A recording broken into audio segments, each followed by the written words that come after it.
then reverse charge, transaction type, e-commerce if yes or no. If it's yes, then you have to enter the e-commerce GST, document type, then document number, document date, original invoice reference if applicable, and then seller details and buyer details. So along with the address. Next, we have dispatch details. If you are using ship to bill to, you can give the dispatch details, followed by HSN details, and batch details if you have that. So all the parameters are not mandatory here. Whatever is mandatory for you, you can fill that, and rest can be left blank. So once your template is ready, so we also have payment option here. If you're interested in updating that, you can, or else you can leave it blank. So once you fill the template, you can convert the template into CSV and then upload into web portal. To portal, we'll go to e-invoice. So if you're currently already using a GST and EV bill, so in the same portal, you'll have an option for e-invoice. So first is dashboard.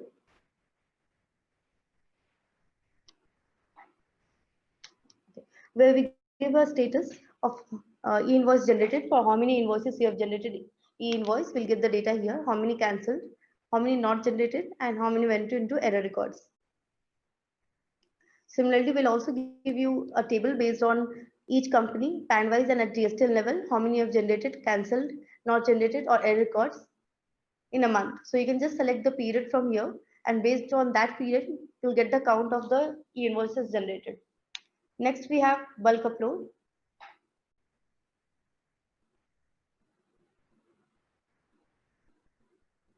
Okay, so you can just select e-invoice, the file which I showed you now. Once you have prepared your data, you can go to choose file and select the file.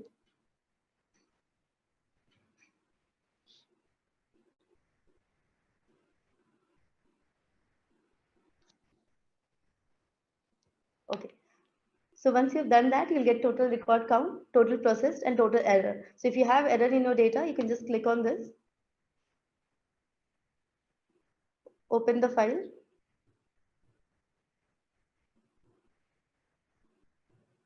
Okay, so this will give you the error file. You can come to last column, you'll find the error. So it says already uploaded. So once you know that what is the error in the file, you can just delete the last two column in the file and upload the same file again. So all the process records which did not get into error will go to generate IRN page. So here you can come back, select the GSTN, select the doc date. Okay, and even you can select the record type, not generated, error record. If you have got any error, it will come into this, or generated, or even all. So currently I'll just select not generated. Okay. So for all non-generated, either you can do select all or select an individual invoice and click on generate invoice to generate the invoice. Or in case if you want to delete it, you can delete it, even export all the data into a single Excel file. Even this you can do for a single invoice.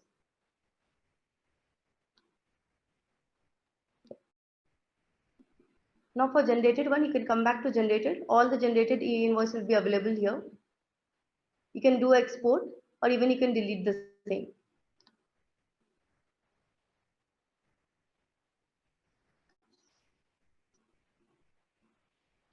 Okay. So for e-invoice generated, you can take a print of it. Okay, so this is how e-invoice looks like. You have IRN number here,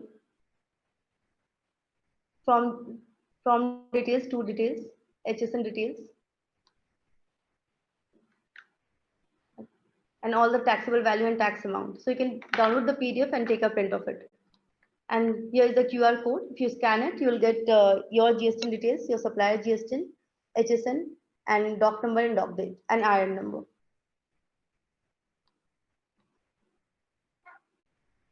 Okay, next we have cancel IRN. Once you have generated the IRN, you want to cancel it. For that, you can come to select a GSTN, come to cancel IRN, select a GSTN, enter the IRN number, select the reason, enter a remark, and click on cancel IRN. So all the cancelled IRN will be displayed here. Next, we have view and print.